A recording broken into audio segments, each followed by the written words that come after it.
अमृतं चरितामृतं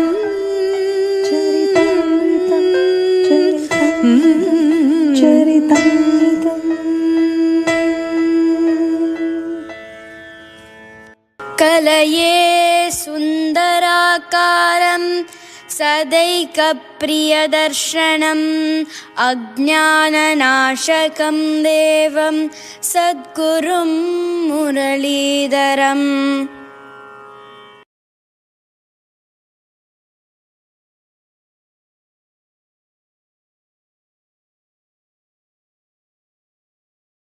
Far, far away in a bright silvery world lived Lord Brahma. One day, something unusual happened. Through the soft clouds walked a beautiful cow. But she was no ordinary cow. She was Mother Earth. Her body shimmered in blue and green like the oceans in the forest. She wore sparkly jewels, but her eyes were filled with big shiny tears. Lord Brahma looked at her and kindly asked her, "Mother Earth, why are you crying?" She spoke softly. She said, "I'm very tired. I can carry mountains and oceans. I can carry cities and all the people that live in them. But I cannot bear it when people are unkind, when people hurt each other, when people forget to be good. I'm not able to carry the bad things done by evil minds. Lord Brahma, can you please stop creating such people?" Lord Brahma really wanted to help Mother Earth. He did not like seeing her cry, but he could not decide things all by himself. Bhagavan Narayana had given Lord Brahma a very important job to create the world. Lord Brahma just followed Bhagavan's plan, and everything he did happened just the way Bhagavan Narayana wanted.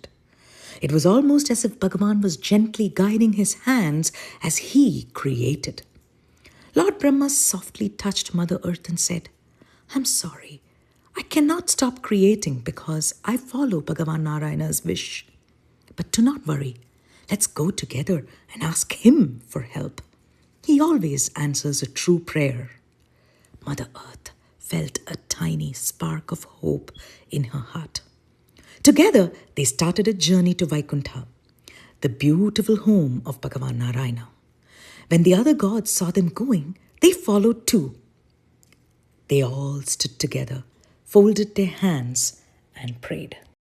Bhagavan Narayana showed Lord Brahma a beautiful secret inside his heart. It was like a shining dream. In that glowing vision, Bhagavan said, "I will be born on the earth as Krishna, the son of Devaki and Vasudeva." When Lord Brahma saw this, his heart felt happy and peaceful. He quickly told Mother Earth and the other gods this wonderful news, and everyone was so excited. "Krishna is going to be born on the earth?" they said. They wanted to be near him. They wanted to play with him. They wanted to help him and be a part of his world. So they decided, let's also be born on the earth. Heaven was filled with joy. Everyone waited happily for baby Krishna's arrival. But on the earth, there was a cruel king named Kamsa. He was mean. He was cruel. He hurt everyone, and everyone was scared of him. And he was one of the reasons that Mother Earth had been crying. It was Princess Devaki's wedding day. She was marrying the kind and brave Vasudeva, and the whole kingdom was very happy. And Kamsa, Devaki's big brother, looked very caring. He smiled, held the reins of the royal chariot, and proudly drove the newly married couple in a royal procession.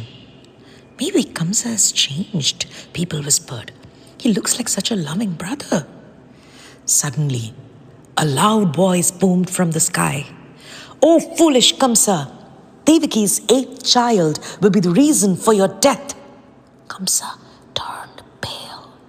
His face changed into anger, and in fear, he pulled out his sword. Everyone ran away to hide. This was the scary Kamsa that they all knew. Vasudeva quickly folded his hands and said, "Please don't hurt your sister." But Kamsa did not care. He was about to hurt her when Vasudeva said, "She's not your enemy. I promise we will bring each of our children to you, but please spare her." Kamsa thought for a moment and finally lowered his sword. But he did not trust them. And so he locked Devaki and Vasudeva in a prison. When the first baby was born, honest Vasudeva kept his promise. He gently carried the baby to Kamsa's court. When Kamsa saw that Vasudeva had truly come back with his baby just like he had promised, even Kamsa's hard heart softened for a moment. "I'm not in danger from this baby," Kamsa said. "The voice only spoke about the 8th child, so you may take this one home and celebrate." Vasudeva bowed and returned. As soon as Vasudeva left, sage Narada came to see Kamsa. Narada said, "Kamsa, the ways of the gods are mysterious. Who knows what 8th child really means? You must be careful." That warning filled Kamsa's heart with fear again, and in his fear, he rushed to the prison and did something very, very cruel. He killed the baby. And not just that child, he killed 6 of their babies. Long ago, those 6 babies had been great sages named the Shadgarbhas. Because of a curse, they had to be born on the earth and be killed by a demon named Kalanemi, who was now born as Kamsa. But the sages did not want to stay on the earth, so they prayed to Lord Brahma, who blessed them that they would return quickly after being born. Everything was part of a bigger plan. But to the world, Devaki and Vasudeva had lost 6 of their precious children. It was now time for the divine plan to unfold. After losing 6 babies to the cruel King Kamsa, Devaki's 7th baby was about to be born. Before this baby could be born, Bhagavan Narayana called Goddess Durga. "Dear Goddess," he said softly, "please help me with my divine plan. Please carry Devaki's 7th child to Rohini's tummy." Rohini was another wife of Vasudeva, and she lived safely in Gokul. Goddess Durga did exactly as she was told, and in a quiet, magical moment, the baby in Devaki's tummy disappeared and was safely placed with Rohini. Everyone thought that Devaki had lost her baby, but the baby was safely growing in Gokul. This 7th child came to be known as Balarama, Krishna's elder brother.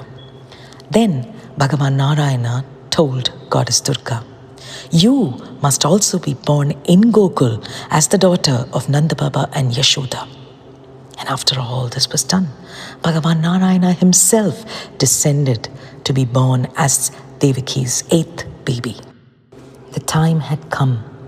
A cool, gentle, fragrant breeze filled the air. The rivers swelled up, the trees filled with fruits and flowers. The stars seemed brighter than ever before. The gods came down from the heavens to pray to Mother Devaki. The whole world was waiting, for Krishna was about to be born. On a quiet, stormy night, right when the clock struck midnight, the divine baby appeared. He wore a bright yellow robe. He had 4 tiny hands, each carrying a perfect-sized conch, a discus, a mace, and a soft lotus. He was adorned with the most beautiful earrings and ornaments that sparkled just like his smile and twinkling eyes. Baby Krishna had descended on the earth to charm the world with his divine magic. Devaki and Vasudeva were amazed. They knew that this was no ordinary baby, for they felt divinity right before them. Soon, Devaki remembered the cruelty of Kamsa, and she became worried. She prayed to Bhagavan, "Please become a normal baby so that Kamsa will not hurt you." Sensing his parents' wish to protect him, Krishna said, "Father, please take me to Gokul." Vasudeva carefully picked up baby Krishna and walked through the dark corridors of the palace. All the guards were fast asleep, and every door opened by itself. Vasudeva came outside the palace. It was raining heavily. Thunder roared in the sky. But the great serpent Adishesha spread his many hoods like a giant umbrella to protect the baby. Through the strong rain and storm, Vasudeva walked bravely until he reached the river Yamuna. The river was huge and rushing like an ocean. Then another miracle happened. The waters of Yamuna gently parted and made a path for Vasudeva to cross. Soon, Vasudeva reached the peaceful village of Gokul. There, he arrived at the home of Nanda Baba and Yashoda. At Nanda Baba's house, everyone was fast asleep. A gentle voice had been guiding Vasudeva the whole time. The voice softly told him, "Place baby Krishna here and take the baby girl who's lying beside Mother Yashoda." Vasudeva carefully swapped the babies, and carrying the baby girl with him, he quietly walked back the same way that he came. Meanwhile, Kamsa was terrified. Looking at the glow on Devaki's face, he had a bad feeling within.